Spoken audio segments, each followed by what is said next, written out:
Okay, so to get started with your first automation, once you've logged into your ecom CRM account and you found yourself here on the dashboard, go ahead and click on the Automations tab here within the left-hand side panel.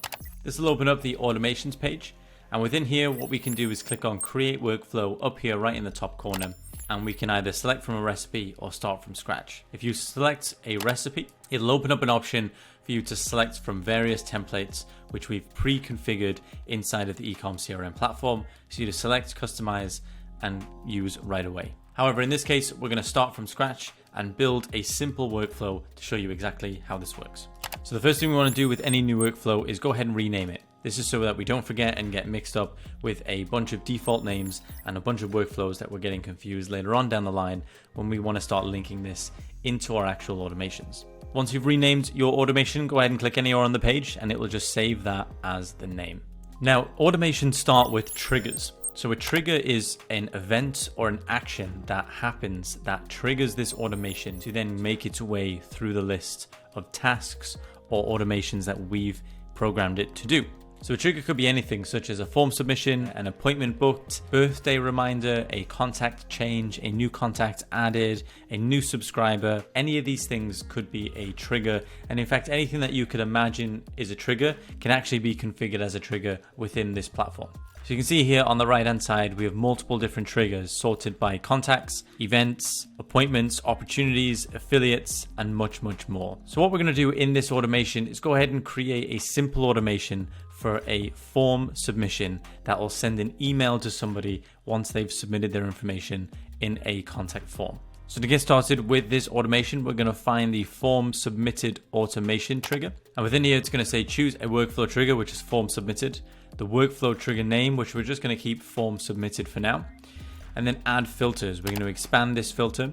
And because we don't want the trigger to pick up all the forms within our entire CRM platform, we want to narrow it down to a specific form. So to do this, go ahead and click on filters, and then we're going to select on standard fields form is. And then within here, we're going to be able to select our form field that we want to be specific for this automation. Saving this now will add this trigger, and it will also confirm to this automation that this automation is specific to that form that we selected in this trigger. So any other form outside of that specific form within our platform will not be recognized by this automation. Now to add the next step, the next thing is to click this plus sign, and this will allow us to select a new action. So we've selected our trigger, which is to trigger the automation to begin. Now we want to start adding actions within our automations. These are things that will happen now that the trigger has taken place. And so as you can imagine, anything can be used as an action. In fact, we have hundreds of different actions here on the right-hand side for you to choose from. In this case, we're going to add a simple wait step, which will just wait, in our case, 5 minutes between the form being submitted and our next action taking place. So go ahead and save this, and it'll add the wait step right here. The next thing we're going to do now is click this plus icon, and we're going to look for the send email action under communication. So here is send email. We're going to click on this, and then in here we can send and customize an email under this automation. We can actually customize this completely from scratch within this email box, or we can actually select from a template if we have templated marketing emails already set. In this case, we're going to type out a very simple email and set it as a customized email. Once you've filled in all these boxes, you also have the option to add an attachment if that's something that you want to. However, if not, if you're happy with everything that you have created in here, go ahead and click on Save Action, and this will save this to our automation. So right now we can see that our trigger for our automation is a specific form being submitted.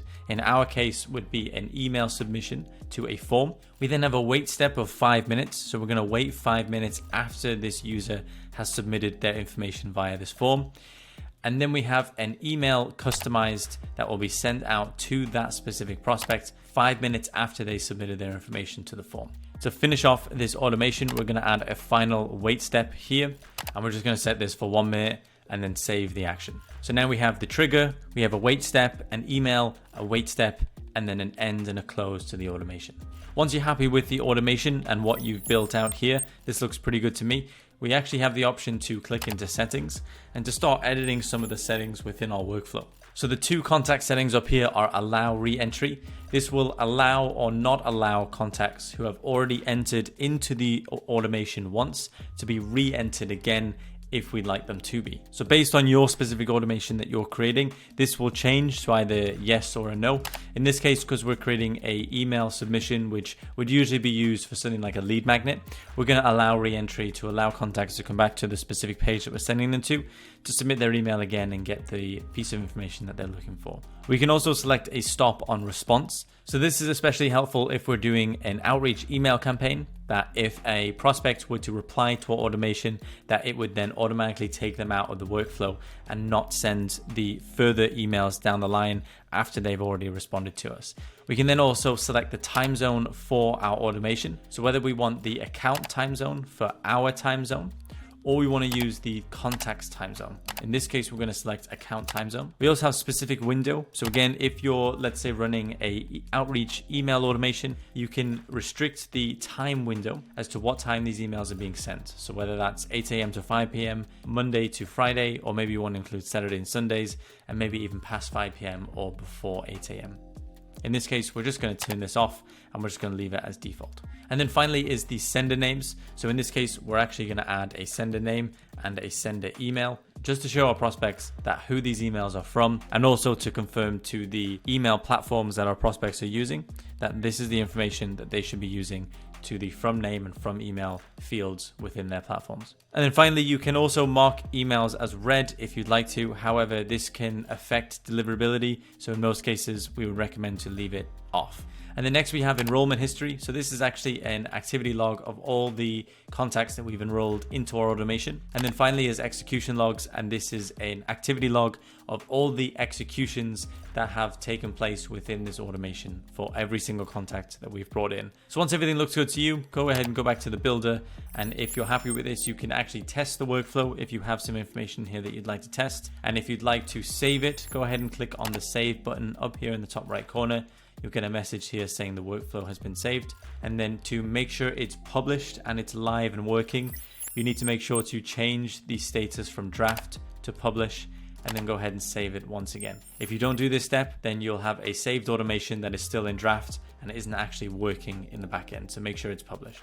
And then to leave the automation builder page, go ahead and click back to workflows up here in the top left corner. And this will bring us back into the ecom CRM platform and back to our workflow list. So I hope this tutorial helped and gave you an overall guide on how to create your very first automation within the ecom CRM platform. If you'd like to check out more tutorials just like this one, then go ahead and check out our entire playlist for more simple tutorials within the software. And finally, please feel free to view the links in the description if you're looking for a custom software solution or if you want to get started on a free trial of ecom CRM.